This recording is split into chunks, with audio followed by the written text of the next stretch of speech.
Hello viewers, ఈరోజు మనం ఈ వీడియో ద్వారా స్కిల్ టెక్ మొబైల్ అప్లికేషన్కి ప్రాక్టీస్ కోసం స్టూడెంట్స్ని ఏ రకంగా బల్క్ అప్లోడ్ చేయాలి అనే విషయాన్ని మనం తెలుసుకుందాం. మొట్టమొదటిగా ఇక్కడ మనకి ఇచ్చినటువంటి itskilltech.com వెబ్సైట్ ద్వారా లాగిన్ అయ్యి ఇక్కడ చూసినటువంటి అడ్మిన్ లాగిన్ మనం ఎంటర్ చేస్తాం. ఆల్రెడీ మనకి ప్రొవైడ్ చేయబడినటువంటి యూజర్ ఐడి ఏమైతే ఉందో ఆ యూజర్ ఐడిని ఇక్కడ మనం ఎంటర్ చేస్తాం.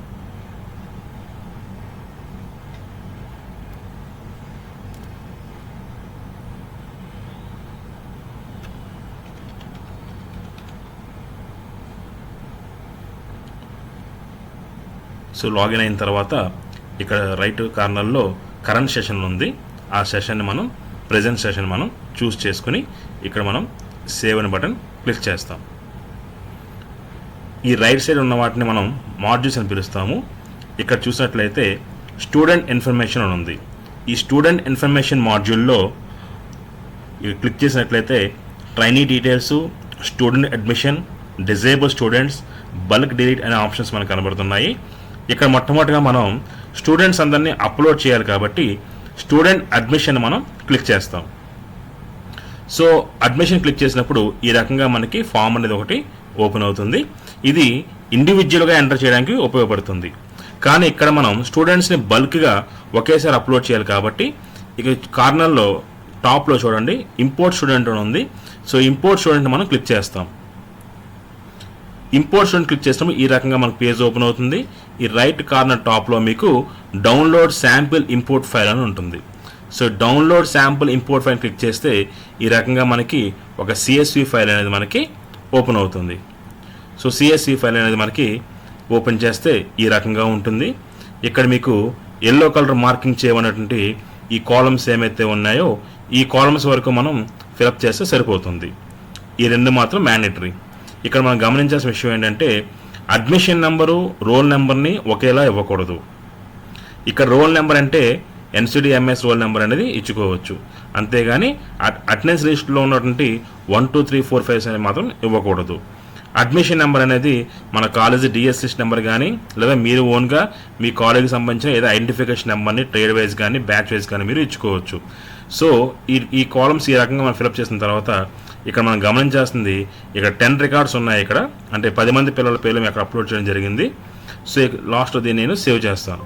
సేవ్ చేసినప్పుడు ఈ రకంగా మనం ఒక డైలాగ్ బాక్స్ వస్తుంది. ఇక్కడ మనం ఎస్ అని క్లిక్ చేస్తాం. సో ఇప్పుడు నేను ఈ స్టూడెంట్ డీటెయిల్స్ని ఎలక్ట్రికల్ ఫస్ట్ ఇయర్ చూస్ చేసుకుని ఇక్కడ నేను ఆ ఫైల్ ఏమైతే ఉందో ఆ ఫైల్ నేను అప్లోడ్ చేస్తున్నాను. ఇది ఇంపోర్ట్ శాంపిల్ ఫైల్. ఓపెన్ అని క్లిక్ చేసి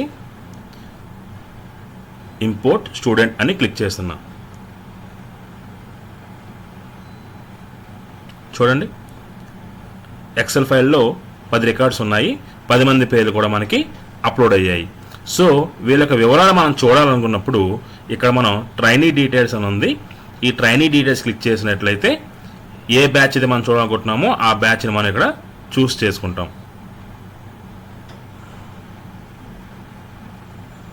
చూడండి ఈ రకంగా మనకి వివరాలు మనకి కనబడతాయి.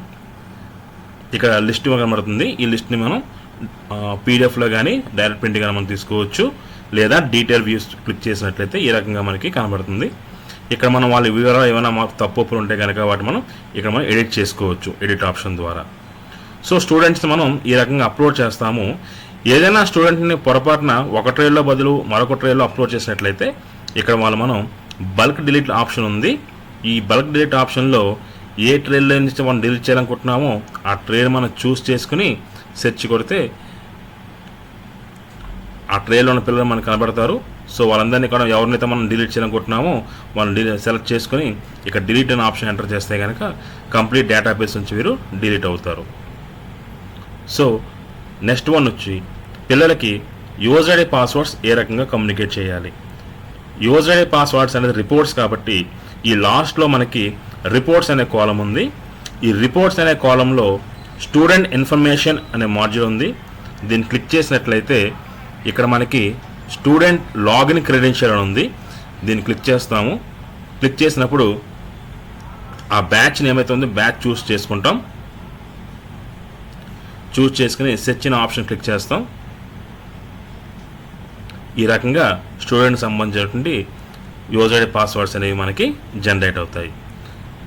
ఈ స్టూడెంట్స్ని ఎవరినైనా మీరు డిజేబుల్ చేయాలనుకుంటే కనుక, అతనికి కొంతవరకు మనం యాక్సెస్ని కంట్రోల్ చేయాలనుకుంటే కనుక ఇక్కడ చూడండి డిజేబుల్ స్టూడెంట్స్ అని ఉంది.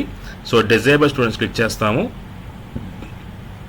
సో డిజేబుల్ స్టూడెంట్ చేసే ముందు ఇక్కడ డిజేబుల్ రీజన్ ఉంటుంది. ఏ కారణం చేత వాళ్ళకి యాక్సెస్ని మనం డిజేబుల్ చేస్తున్నాము అనే దాని మీద ఇక్కడ ఉంటుంది. డిజేబుల్ రీజన్ మనం ఎంటర్ చేయాలి.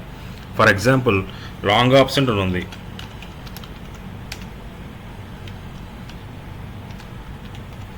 లాంగ్ ఆబ్సెంట్ అనే రీజన్ని ముందుగా నేను సేవ్ చేసి ఉంచుకున్నాను. ఇక్కడ చూడండి ట్రైనీ డీటెయిల్స్ క్లిక్ చేస్తున్నాను. సో ట్రైనీ డీటెయిల్స్లో బ్యాచ్ని ముందు సెలెక్ట్ చేసుకుంటున్నాం.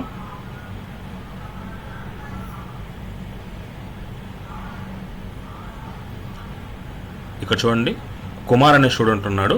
ఈ స్టూడెంట్ యొక్క యాక్సెస్ నేను కంట్రోల్ చేయాలనుకుంటున్నాను. ఇక్కడ చూడండి లాస్ట్లో మనకి థంబ్ సింబల్ ఉంది. థంబ్ సింబల్ రెడ్ కలర్లో డౌన్లో ఉంది, డిజేబుల్ ఉంది. So are you sure you want to disable this recorder వస్తుంది. ఓకే అని ఎంటర్ చేస్తాం. కారణం ఏంటంటే లాంగ్ ఆబ్సెంట్. సేవ్. చూడండి ఏదైనా కలర్ చేంజ్ అయింది.